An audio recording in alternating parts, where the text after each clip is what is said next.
In April 2022, a Belgian news team announced that it had obtained never-before-seen footage from a notorious student hazing. It shows a young man limping as two other students drag him through the streets of Leuven. You might wonder who the boy is, but it's the reason behind his limp that's more disturbing. Sandadia, a 20-year-old engineering student belonging to an immigrant family, had worked tirelessly to get into one of Belgium's top universities, KU Leuven. However, when he tried joining Reuzegom, the KU's fraternity, everything changed. You see, Reuzegom wasn't an ordinary student club. It had a membership list filled with wealthy, white, well-connected families and a long history of brutal baptisms. Racist jokes, slurs, and even mocking black students with robes were seen as something fun and normal among members. And despite the red flags, Sanda decided to pledge among two others. On the 4th of December 2018, the initiation begins. First, the three potential members are forced to dress as apostles and walk through Leuven carrying roses. The challenge is that they have to sell them to nearby passerbys. Whoever sells the most is promised exemption from the next day's infamous baptism. Things didn't look dangerous by that point, but when the night came, mere pranks turned into something horrifying. The pledges were pressured to drink large amounts of alcohol.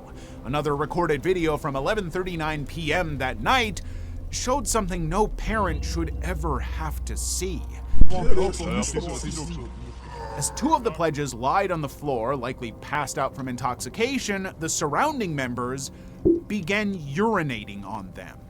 Then the unconscious recruits are eventually taken back to their rooms, but the members deliberately tape off all taps.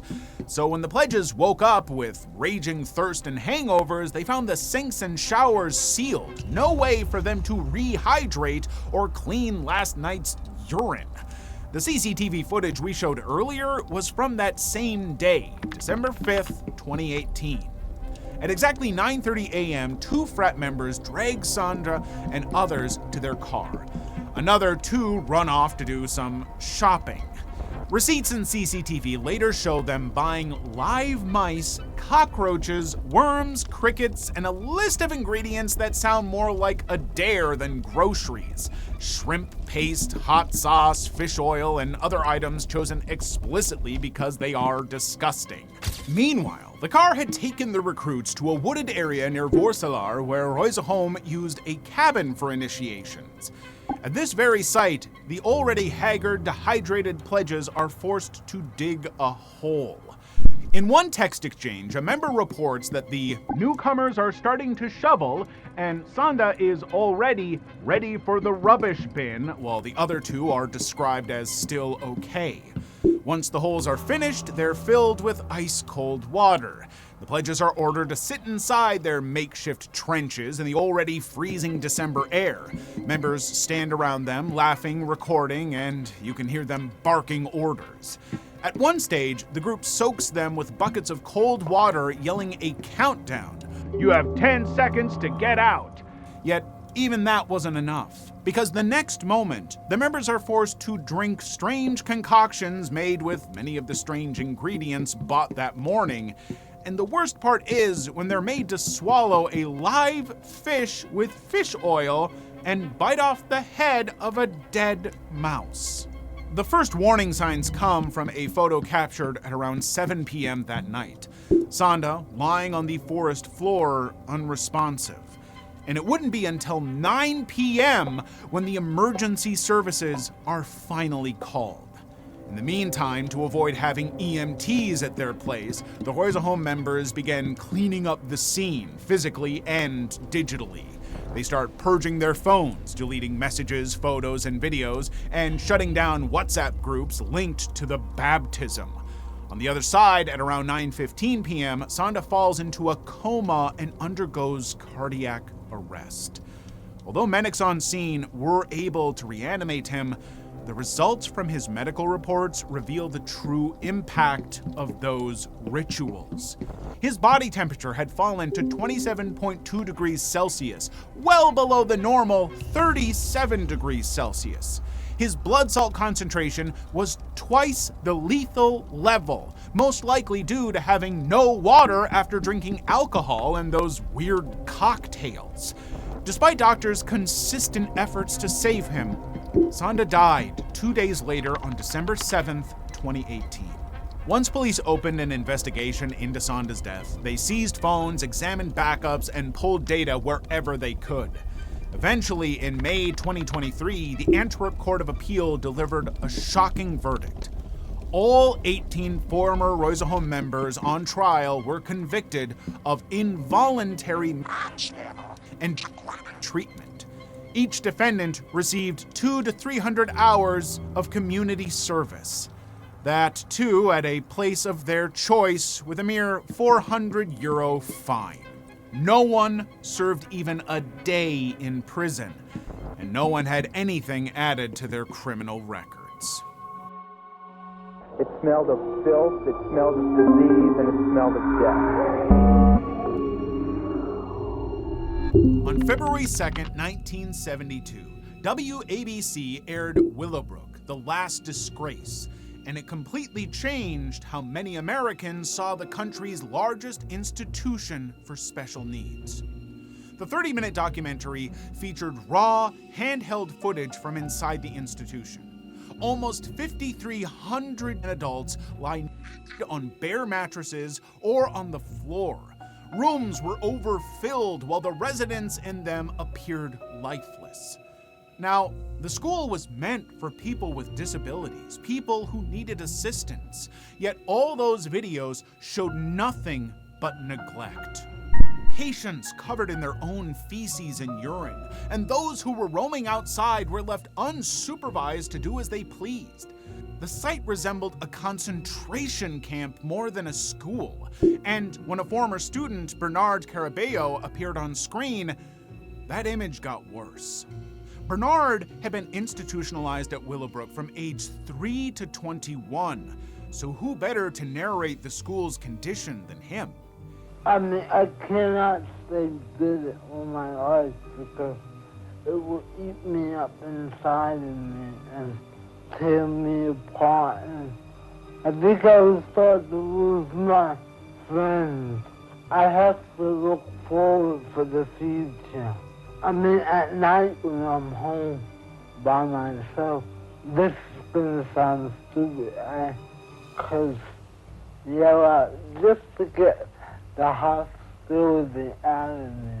We can't speak for the audience at the time, but what struck us the most was that this school had been operating for 25 years.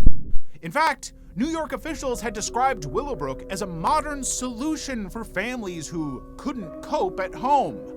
How come no one noticed its inhumane practices for decades? What we found and documented here is a disgrace to all of us. This place isn't a school, it's a dark corner where we throw who aren't pretty to look at. Well, on paper, it was a state-of-the-art campus. Rows of brick buildings on 300 acres, lawns, sidewalks, the kind of place that almost resembled a college. Inside the wards, chronic understaffing and overcrowding turned Willowbrook into a human warehouse.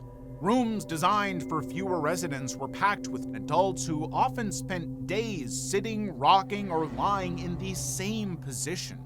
Disease outbreaks were routine, and the reason behind them was appalling, to say the least. According to state records, researchers treated residents worse than lab rats by deliberately infecting hundreds with hepatitis just so they could study the disease. I frankly don't understand how they have people who will work there, to be honest with you. And I think that's the first thing that hits you. Secondly, you find many patients in the same room with nothing to do. In 1965, one day, to check the conditions firsthand, U.S. Senator Robert F. Kennedy walked into Willowbrook unannounced. In response to the senator, New York did announce a 5-year improvement plan. But that plan largely remained on paper, and for some reason, the institution's headcount kept climbing. Seeing no change, a few staff members decided that quiet memos and gentle suggestions were no longer enough. One of them was a pediatrician, Dr. Michael Wilkins, who had seen the system up close and realized that it was never going to fix itself. As a result, a federal class action lawsuit was finally filed on January 1st, 1972, arguing that conditions at Willowbrook violated residents' constitutional rights. The institution's leadership countered it in the harshest way and apparently got away with it. Staff who had spoken found their contracts nullified and their positions eliminated. It was clear that the only way to solve the brutality was to expose it to the world. So, Dr. Michael Wilkins approached a young reporter at WABC named Geraldo Rivera and quietly handed him a key. And one night, Geraldo, with a small crew, used it to slip into Willowbrook with their cameras rolling. They walked through the wards trying to capture the scenes when no visitors were supposed to be watching. What they recorded was shocking even to seasoned journalists. However, it was finally time to reveal the truth to the entire world. Immediately after airing it on TV, people demanded that Willowbrook be shut down. Administrators argued that the cameras had focused on the worst wards, that the broadcast was sensational. And it worked. People began questioning whether the documentary was really just an exaggerated TV hit piece. Amidst that, the class action lawsuit, already in motion, gained new momentum. In 1973, a federal judge reviewed population numbers, staffing levels, and testimony from staff and family. Finally, he concluded that conditions at Willowbrook were hazardous and inhumane and ordered immediate changes to the system. New York's Governor Hugh Carey toured Willowbrook as well, and according to one account, he saw a man tied spread-eagle to a bed covered in flies. Moments like those made it impossible for the Institute to accuse the TV report of wildly distorting reality. Over the next decade, New York began moving residents into group homes and smaller programs. The campus emptied out, and in 1987, Willowbrook, by then named Staten Island Developmental Center, closed its doors.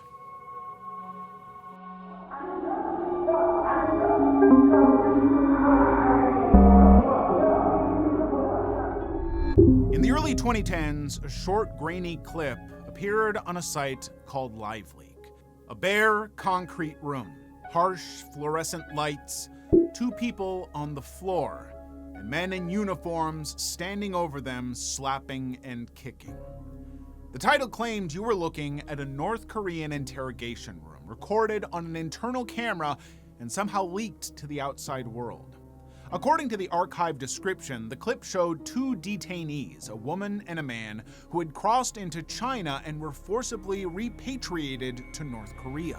The woman is accused of having intimate relations with Chinese and South Korean men, while the man is accused of tearing a photo of former leader Kim Jong-il. Now, you might think, why was a portrait and a woman's love life a matter of state concern? Well, inside North Korea's system, instead of being private moral issues, these acts are treated as political threats. Relationships with foreigners are framed as contamination and potential treason, and defacing a leader's portrait is treated as a direct insult to the state itself. In fact, there are even documented cases of people punished for failing to save portraits from house fires. Imagine escaping a fire only to end up in jail because you failed to take out the portrait of a man you don't even like. That explains life in North Korea pretty well. The angle of the footage makes it look like standard CCTV, slightly elevated, pointing down into a small windowless room. Plain walls, hard floor, enough space for guards to circle a prisoner. It matches the kind of space defectors usually sketch when they describe North Korean interrogation centers. Over the length of the clip, you see 2 sequences. First, the woman. She's slapped, shoved, and kicked while being questioned about her time in China and her questionable relationships. When her answers don't satisfy them, the blows come faster. In the other room, the man accused of tearing the portrait. If you read reports by Human Rights Watch, the UN Commission of Inquiry, or South Korean research institutes, the pattern is disturbingly familiar. Detainees tortured until they sign confessions that are often written in advance. As for the woman and the man, we have no names, no case files, or any public sentences. But based on the country's record, we can predict the possible outcome. For women repatriated from China, the acquisitions here carry extra danger.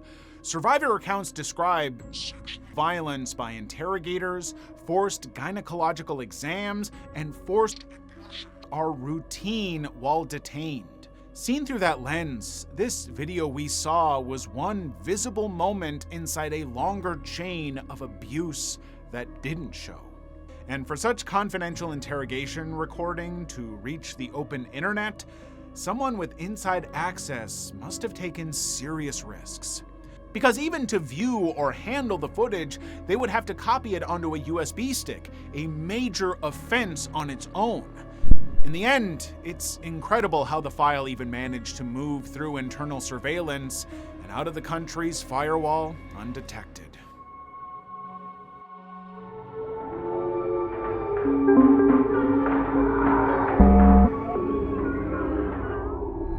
In the mid-1990s, a British TV crew walked into Chinese state-run orphanages with hidden cameras. They used fake names, concealed lenses and bags and jackets, and filmed the place in secret.